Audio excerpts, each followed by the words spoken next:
안녕하십니까? 오늘 여러분께 퍼펙트 스톰 대한민국 과학탐구 사교육 무엇이 열풍을 만들었는가? 라는 주제로 말씀드리겠습니다. 2028 대입 개편, 의대 정원 확대, 그리고 고교학점제가 만든 입시 지형의 구조적 변화를 심층 분석해 보겠습니다. 결론부터 말씀드리자면 현재 과학탐구 쏠림 현상은 3대 것이 변수가 만든 구조적 결과입니다. 고등학교 1, 2학년 학생들의 과학탐구 수요 폭증은 결코 일시적인 유행이 아닙니다. 이는 대한민국 대입 지형 전체를 재편하는 세 가지 거대한 정책 변수가 상호작용하며 만들어낸 필연적인 귀결입니다. 첫째는 2028 대입 개편으로 통합과학 수능이 필수화된 점, 둘째는 의대 정원 확대로 최상위권 경쟁이 격화된 점, 그리고 셋째는 2022 개정 교육과정인 고교학점제와 내신 5등급제 도입입니다. 첫 번째 동의는 바로 2028 수능 개편입니다. 통합이 촉발한 조기 경쟁의 역설이 나타나고 있습니다. 모든 학생이 동일한 과학시험을 보게 되면서 경쟁의 시작점이 중학교 3학년 겨울방학으로 앞당겨졌고 심지어 인문계열 학생들까지 사교육 시장으로 유입되었습니다.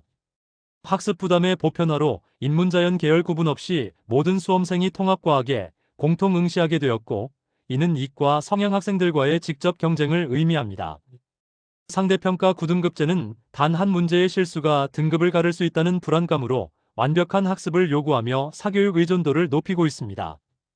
이로 인해 과학학습의 핵심 시기는 고2, 고3에서 중3 겨울방학 고1 시기로 급격히 이동했습니다. 표에서 보시는 것처럼 현행체제와 개편체제의 가장 큰 차이는 선택과목 폐지 및 통합사회 통합과학 공통응시이며 출제 범위가 고1 과정인 통합과학으로 변경되었지만 수능평가 방식은 상대평가 9등급제가 유지됩니다. 두 번째 동의는 의대 증원이라는 블랙홀입니다. 이는 최상위권을 넘어선 경쟁의 심화를 야기했습니다. 의대 증원은 합격 가능권의 확대로 보이지만 실제로는 더 넓은 범위의 최상위권 학생들을 경쟁으로 끌어들여 과학탐구에서의 완벽한 점수를 필수 조건으로 만들었습니다. 경쟁 밀도가 증가하여 합격 가능성이 기존 수능 1등급대에서 2등급대까지 확장되면서 소수점 차이로 당락이 갈리는 극심한 경쟁 구도가 형성되었습니다. 또한 초등 의대반과 같은 기형적 사교육이 등장하며 고등과학 과정을 초등학생 때부터 선행하는 조기 과열 현상이 확산되고 있습니다. 교사들이 예상하는 의대 증원으로 인한 사교육비 지출 증가는 83.6%에 달하며 수능 과학탐구 응시자 중 의대 준비생 비율은 약 9.5%로 10명 중 1명꼴입니다. 세 번째 동의는 고교학점제와 5등급제입니다. 이는 내신 변별력의 새로운 법칙을 만들고 있습니다. 학생들은 이제 단순히 좋은 성적을 받는 것을 넘어 희망 전공에 대한 전공 적합성을 증명하기 위해 고난도 심화 과목을 전략적으로 이수해야 합니다. 예를 들어 의학 계열은 생명의 유전, 공학 계열은 역학과 에너지와 같은 심화 과목 이수 여부가 학생부 종합전형의 핵심 평가 요소가 됩니다. 이러한 전략적 과목 선택과 내신 탐구 활동의 질적 관리 필요성 증대는 고1, 이 시기 전문학원 선행학습 수요 폭증으로 이어지고 있습니다. 내신 5등급제의 역설도 존재합니다. 1등급 비율이 10%로 확대되면서 대학은 동점자 변별을 위해 원점수, 표준점수 외에 심화 과목의 질적 수준을 더욱 중요하게 평가할 것입니다. 이러한 불안에 대한 시장의 응답은 바로 대치동의 콘텐츠와 관리 시스템입니다. 학생들은 지식뿐만 아니라 공교육이 제공하기 어려운 체계적인 콘텐츠와 엄격한 관리 시스템을 통해 점수를 효율적으로 획득하고 심리적 안정감을 얻고자 합니다. 대치동 시스템은 전문 교재 및 콘텐츠를 제공합니다. 전문적으로 설계된 교재와 킬러 문항을 빠르고 정확하게 푸는 스킬을 전수합니다.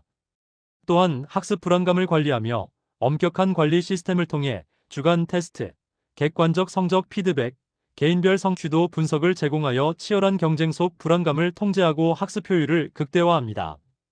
사례로 서울 강남구의 한 통합과학학원은 교재의 우수성과 전문적 커리큘럼으로 높은 평가를 받고 있습니다. 과학탐구는 이제 수시와 정시 모두를 관통하는 전략적 필수제가 되었습니다. 특정 계열의 전공 과목을 넘어 수시의 최저학력 기준 충족과 정시의 가산점 확보를 위한 핵심 전략 과목으로 자리 잡았습니다. 수시 전략을 살펴보면 의예과를 비롯한 상위권 대학의 높은 수능 최저학력 기준을 안정적으로 충족하기 위한 전략적 보루 역할을 합니다. 예를 들어 세계 영역 등급 합 3화보가 필요하죠.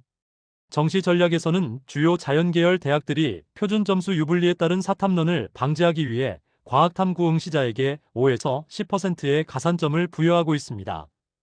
2026학년도 정시에서는 과학탐구 1과2 조합 시 10% 가산점, 과목당 5% 가산점 등 다양한 형태로 가산점이 부여되었습니다. 이러한 현상은 심각한 사회적 비용을 초래하고 있습니다. 학부모의 정보 전쟁과 불안의 악순환이 이어지고 있습니다. 복잡한 입시 제도는 학부모의 불안을 증폭시키고 사교육기관은 이 불안을 마케팅에 활용합니다. 그 결과 과학탐구 사교육은 필수 교육비 항목으로 자리 잡았습니다. 2028 수능은 기출문제가 없다와 같은 자극적인 메시지는 학부모의 불안을 가중시켜 고등학교 1학년 이전부터 학생들을 학원으로 내몰고 있습니다. 융합통합이라는 키워드를 곧 더 어려운 시험으로 인식하는 경향이 있으며 이러한 불안은 사교육기관의 입시 설명회를 통해 증폭됩니다. 앞서 말씀드린 대로 교사들은 의대 증원으로 인한 사교육비 증가를 83.6% 예상하고 있습니다. 이는 교육비 우선순위의 변화를 단적으로 보여줍니다. 결론적으로 현재 우리 교육 생태계는 한계에 다다랐습니다. 과학탐구 열풍이 남긴 것은 무엇일까요?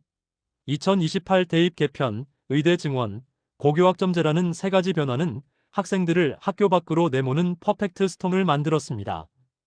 그 결과 진정한 과학탐구 정신은 약화되고 교육 시스템 전반의 왜곡이 심화되고 있습니다. 2028 대입 개편은 문제풀이 기술 위주의 학습을, 의대 정원 확대는 가계 교육비 부담 증가를, 그리고 2022 개정 교육과정은 교육 격차 심화를 불러왔습니다. 이 모든 요인이 과학탐구 사교육 열풍과 맞물려 공교육의 황폐화를 가속화하고 있습니다. 그렇다면 지속 가능한 미래를 위해 우리는 무엇을 해야 할까요? 현재의 비정상적인 쏠림 현상을 완화하기 위해서는 단기적 대응과 함께 교육의 본질적 가치를 회복하기 위한 근본적인 성찰이 필요합니다. 정책 당국은 2028 통합과학 수능의 명확한 가이드와 예시 문항을 지속적으로 제공하여 예측 가능성을 높이고 사교육 의존도를 최소화해야 합니다. 학교 현장에서는 고교학점제 본래 취지에 맞는 내실 있는 심화 탐구 활동을 공교육 시스템 내에서 지원하고 강화해야 합니다. 마지막으로 사회 전체는 의대 등 특정 분야로의 과도한 쏠림을 완화하고 다양한 분야의 기초 과학 교육 가치를 존중하는 사회적 공감대를 형성해야 합니다. 이상으로 발표를 마치겠습니다. 경청해 주셔서 감사합니다. 질문 있으시면 편하게 해주십시오.